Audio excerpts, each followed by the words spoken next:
this can't end well. I've never done any arc welding before in my life. I've not checked the settings. I've not even had a try. What could possibly go wrong?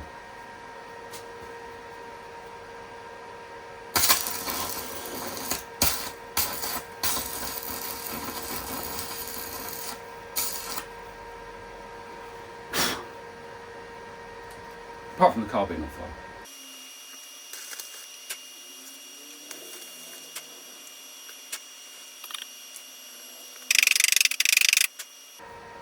It's not brilliant, but it seems to be alright. Right, now I've got to do the rest of them. Maybe I'll open the door as well. Right, those 5 spot welds are done. Is there nothing that I'm not fucking brilliant at? Turns out yes, welding. So I'm not going to show you too close. I'm going to file them, give them a bit of a wire brush, a bit of a spray paint, wait for it to cool down first. But I mean, it looks like it's holding on, so that's alright. Well, they do say that once you've ground it back and given it a paint, it looks okay. It's not too bad for a first go, is it? We certainly hold it in place. I would like to point out that this isn't a structural member. It is literally just for holding on panels and shit like that. It's rock solid, it's fine. Now we can start putting the rest of the stuff on. Right, now to remember how it all went back together again. What bolts went where?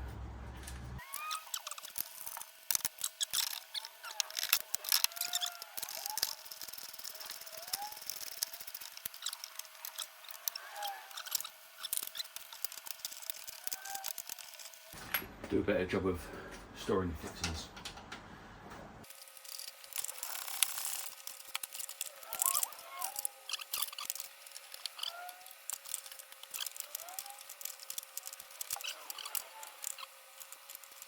Right, now refit the radiator. Do yourself a favour, move those clips all the way back out of the way. Otherwise there's an absolute ball ache to get on there.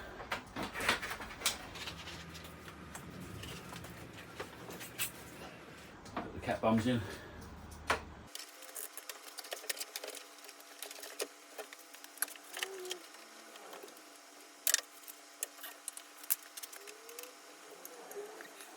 It's warm.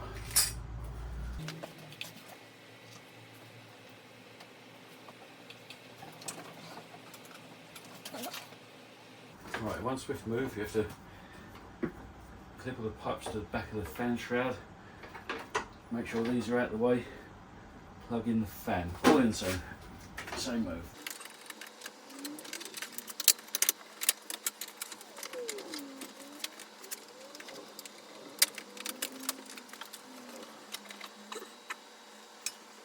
That will go over that way to the expansion tank. We've got to reconnect the air conditioning condenser. Now there are 3 colours of O-ring. Normally you'd see the green ones, which are Veton. You might get black ones, which are nitrile, or these sort of browny ones, which are EPDM, which is a sort of music. And apparently the Veton apparently doesn't work very well with the R1234YF gas that goes in these. But to be honest, I'm not going to put that in there. I'm going to recharge it with R134A, which is the previous stuff that people say you can't put in, but you actually can, and it's better.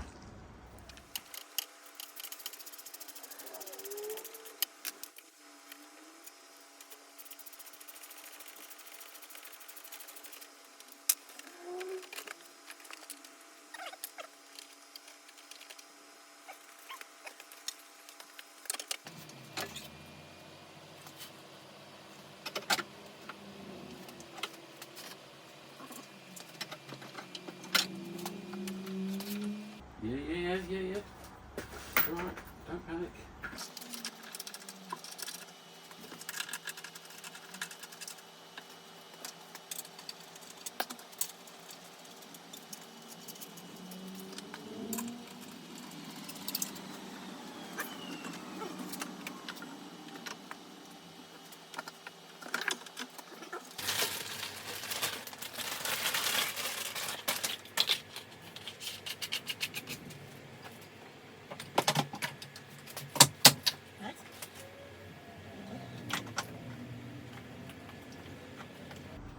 damaged bracket back there, so I'll have to get a new one.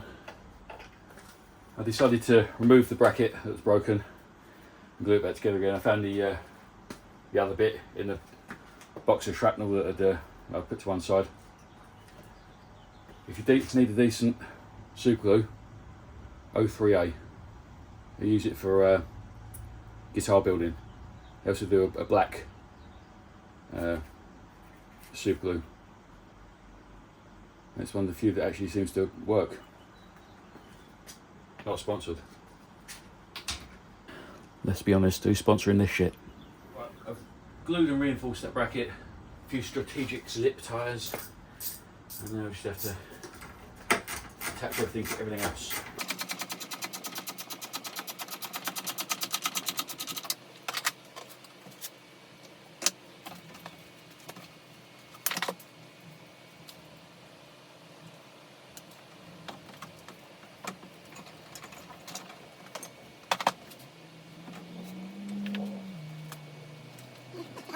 We'll plug the high voltage battery back in, plug the normal battery back in, and we'll start filling up with coolant.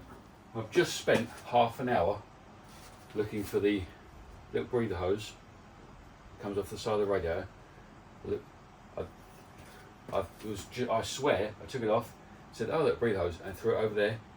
Looked absolutely everywhere, checked all the shit outside. Eventually had to look at my previous video. Motherfucker.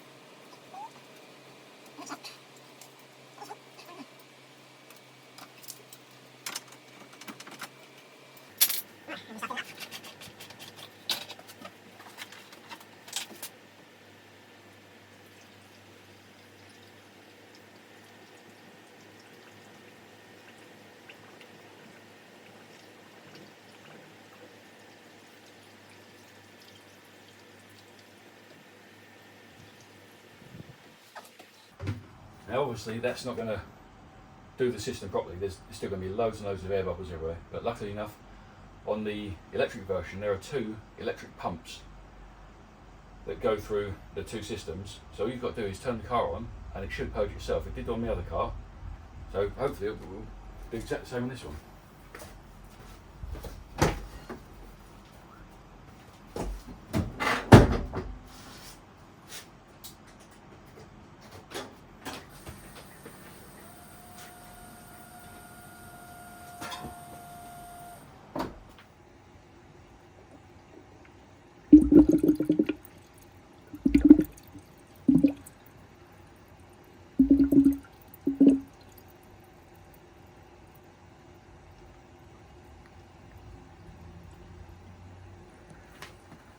That's doing what it should be doing.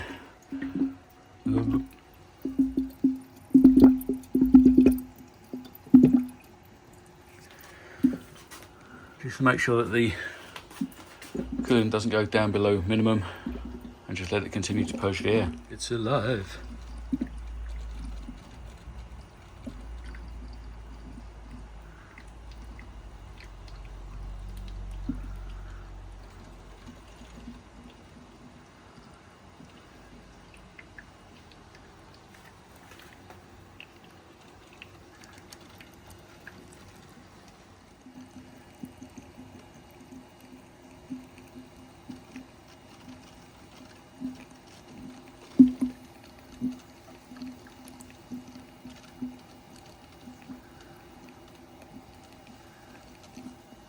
You can hear the coolant getting rid of all the air around the engine. Just wait until that noise has stopped and you should be good.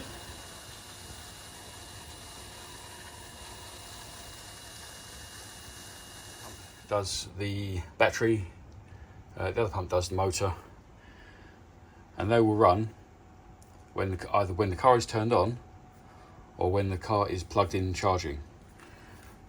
Now I'm quite happy that the air has purged out. It seems to have stopped making funny noises and bubbling. So I'm going to plug that in.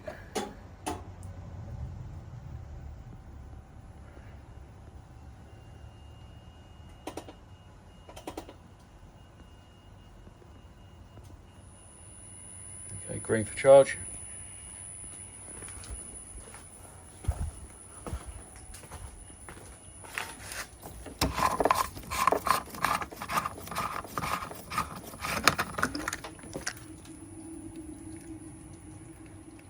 Still going. Stop. Yeah, couldn't stop going down. Still a bit foamy. The foam will go down. Right, I'll just leave it to see how well it charges.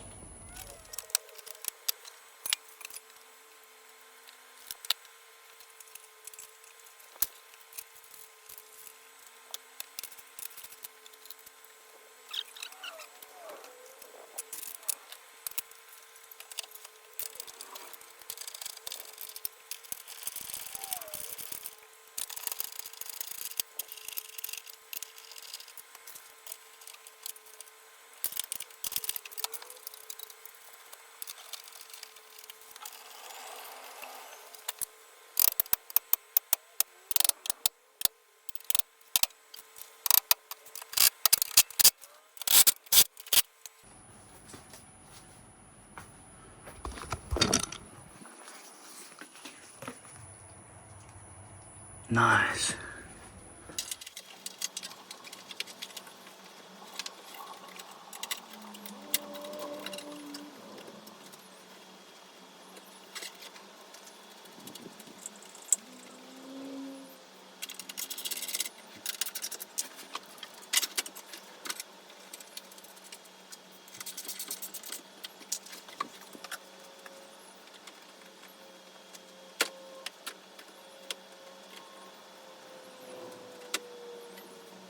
Well, I've got a fair bit done. Most of the front's on. I'm just waiting for the bumper to turn up. That wasn't smart, but it wouldn't fit in the car. It's far too big. The box was about the same size as the car. So until that turns up, I'm also going to have to order a new bracket there. And they sent me the wrong side, little clip that goes down there, so that's no good. Then we'll be moving on to the inside. I've got the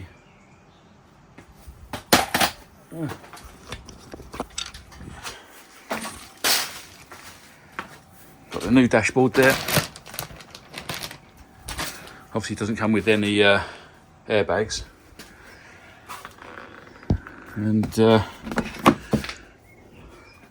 I've got to start looking for airbags.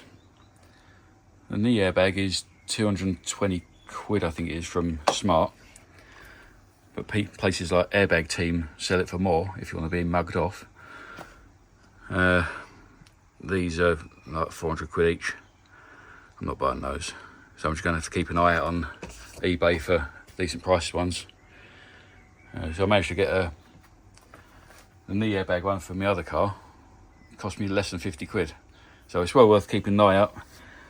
You know, so if you're not rushing into things, then you might get your get the bargains you're looking for. Finally, I got all my bits to fill up the air conditioning. Got the oil, got the gas over there. I've just got to jerry rig something together so I can draw a vacuum to make sure it's okay. I've got to get the valve stem remover so I can pour the oil straight in there, obviously measured out first. Pour it straight in there, put it back on, pressurise it. It's a bit of a cack-handy way of doing it, but it works fine on me on the other car I worked on, and that hadn't worked for 4 years, so it seems to work. So yeah, until next time. Don't worry about liking the video, but do hit the subscribe button.